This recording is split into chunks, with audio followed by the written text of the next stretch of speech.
Halo Sobat Klip 7, ketemu lagi nih sama aku di channel yang selalu ngebahas cerita-cerita seru dari seluruh penjuru Nusantara. Nah, kali ini kita akan terbang ke salah satu kota terbesar di Indonesia, yaitu Surabaya. Kalian tahu nggak sih, kenapa kota ini dinamakan Surabaya? Ternyata, namanya bukan sekadar nama biasa loh. Ada legenda heroik di baliknya. Siapin cemilan kalian, kita mulai ceritanya sekarang. Zaman dahulu kala, di lautan luas yang membentang di ujung timur Pulau Jawa, hiduplah seekor hiu raksasa yang sangat ganas. Namanya Sura. Kekuatannya luar biasa. Semua penghuni laut tunduk dan takut padanya. Sura merasa dialah penguasa tunggal lautan. Setiap hari, dia berburu mangsa di dalam wilayah kekuasaannya.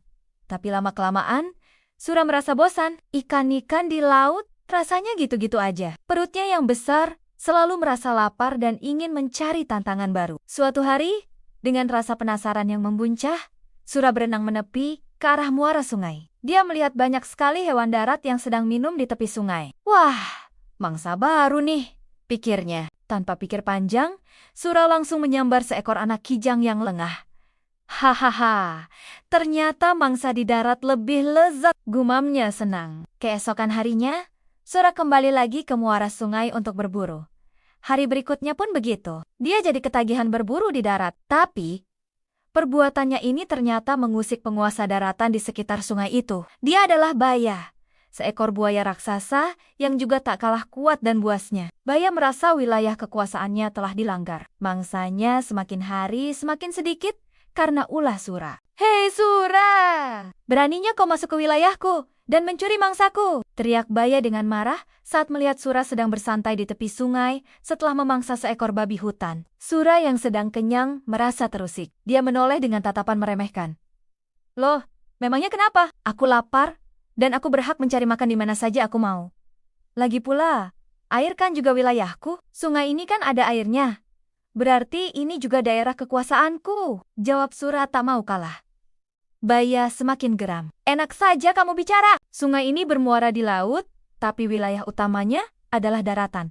Ini daerahku. Semua hewan yang hidup di sekitar sini adalah mangsaku," balas Baya sengit. Perdebatan mereka semakin memanas.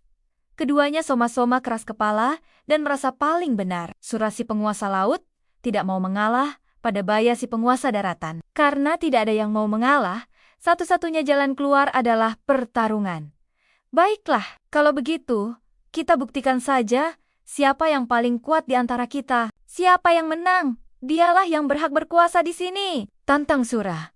Baya menyeringai. "Aku terima tantanganmu, bersiaplah untuk kalah.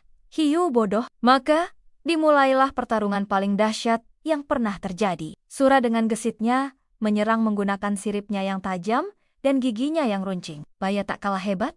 Ia membalas dengan kibasan ekornya yang kuat dan gigitan rahangnya yang mampu menghancurkan apa saja. Air sungai menjadi keruh, bercampur darah. Hewan-hewan lain lari ketakutan menyaksikan pertarungan mengerikan itu. Pertarungan berlangsung berhari-hari, bermalam-malam, tanpa ada yang menang dan kalah. Keduanya sama-sama kuat, sama-sama terluka parah. Saking lelahnya, mereka akhirnya berhenti sejenak. Napas mereka tersengal-sengal. Tubuh penuh luka. Sura yang pertama kali angkat bicara dengan suara lelah. "Baya, aku sudah lelah bertarung terus-menerus seperti ini. Kita tidak akan pernah selesai." Baya mengangguk setuju. "Kau benar, Sura. Kita sama-sama kuat. Pertarungan ini hanya akan menghancurkan kita berdua." Akhirnya, Sura mengusulkan sebuah perjanjian damai. "Bagaimana kalau kita bagi wilayah kekuasaan? Aku akan kembali ke laut. Wilayah kekuasaanku sepenuhnya di air asin. Kau tetaplah di darat. Dan wilayahmu adalah air tawar di sungai ini. Aku janji tidak akan pernah lagi mencari mangsa di darat. Dan kau jangan pernah mencari mangsa di laut. Batas kita adalah bibir pantai. Setuju?" Baya berpikir sejenak. Usulan itu terdengar adil. Dia juga sudah muak dengan pertarungan tanpa akhir ini. "Baiklah Sura, aku setuju dengan perjanjian itu. Aku pegang janjimu," jawab Baya. Sejak hari itu, Sura dan Baya berdamai. Sura kembali menjadi penguasa lautan, dan Baya menjadi raja di sungai dan daratan sekitarnya. Suasana pun kembali tenang untuk beberapa waktu. Keduanya memegang teguh janji masing-masing. Tapi, sifat licik Sura ternyata tidak hilang. Suatu hari, ikan-ikan di laut kembali terasa membosankan baginya. Rasa lapar dan keinginannya untuk mencicipi daging hewan darat muncul lagi. Sura mulai berpikir, di sungai kan banyak sekali ikan. Ikan hidupnya di air. Jadi itu masih termasuk wilayahku kan? Aku tidak melanggar janji kalau hanya berburu ikan di sungai. Dengan pemikiran liciknya itu, Sura diam-diam mulai masuk ke sungai lagi. Dia bersembunyi dan hanya berburu ikan-ikan besar yang ada di sana. Awalnya, perbuatannya tidak ketahuan. Tapi lama-kelamaan, Baya merasa aneh. Jumlah ikan di sungainya berkurang drastis. Dia curiga ada yang tidak beres. Suatu sore, Baya sengaja mengintai dari balik semak-semak di tepi sungai. Dan benar saja, dia melihat Sura sedang asyik menyantap seekor ikan besar. Darah Baya langsung mendidih. Dia merasa dikhianati. "Hei Sura, pengkhianat!" teriak Baya dengan murka yang memuncak. "Kau melanggar janjimu. Bukankah sudah kita sepakati bahwa sungai adalah wilayahku?" Sura terkejut tapi mencoba membela diri. "Loh Baya, santai dulu. Aku tidak melanggar janji. Aku tidak berburu hewan darat. Aku hanya berburu ikan. Ikan kan hidup di air. Jadi itu urusanku, bukan urusanmu." Kilah Sura licik. Baya semakin marah mendengar alasan Sura yang dibuat-buat. "Dasar licik, sungai ini wilayahku. Apapun yang ada di dalamnya adalah milikku. Kau sengaja mencari alasan untuk mengkhianati perjanjian kita." Perdebatan tak terhindarkan lagi. Kali ini, amarah Baya sudah tidak bisa dibendung. Dia merasa harga dirinya diinjak-injak. Tanpa banyak bicara, Baya langsung menerkam Sura. Sura pun melawan dengan sekuat tenaga. Pertarungan kedua, yang jauh lebih brutal dan sengit pun terjadi. Kali ini, mereka bertarung habis-habisan. Dengan niat untuk mengakhiri lawannya untuk selamanya, Baya menggigit ekor Sura dengan sekuat tenaga. Sura meronta kesakitan. Lalu dengan gerakan cepat ia berbalik dan balas menggigit ekor Baya. Mereka saling gigit, saling serang, saling melukai. Tidak ada yang mau melepaskan.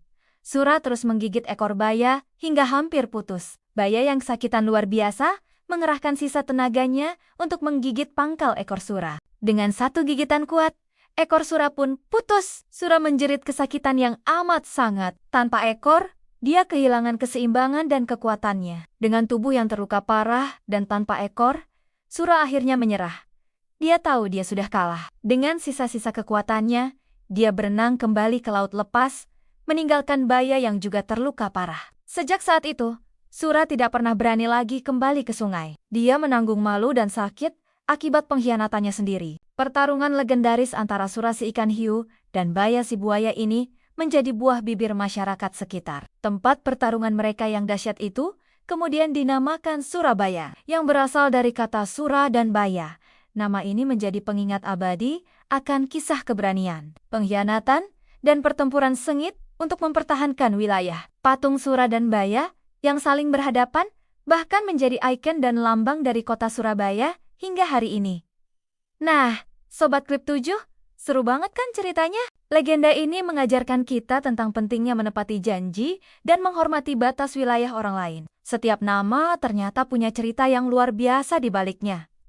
Gimana menurut kalian? Kalau kalian suka dengan cerita asal-usul Surabaya barusan, jangan lupa ya untuk tekan tombol like-nya. Dan buat kalian yang baru pertama kali mampir ke sini, langsung aja klik tombol subscribe dan nyalain lonceng notifikasinya, biar nggak ketinggalan cerita-cerita rakyat seru lainnya dari Klip 7.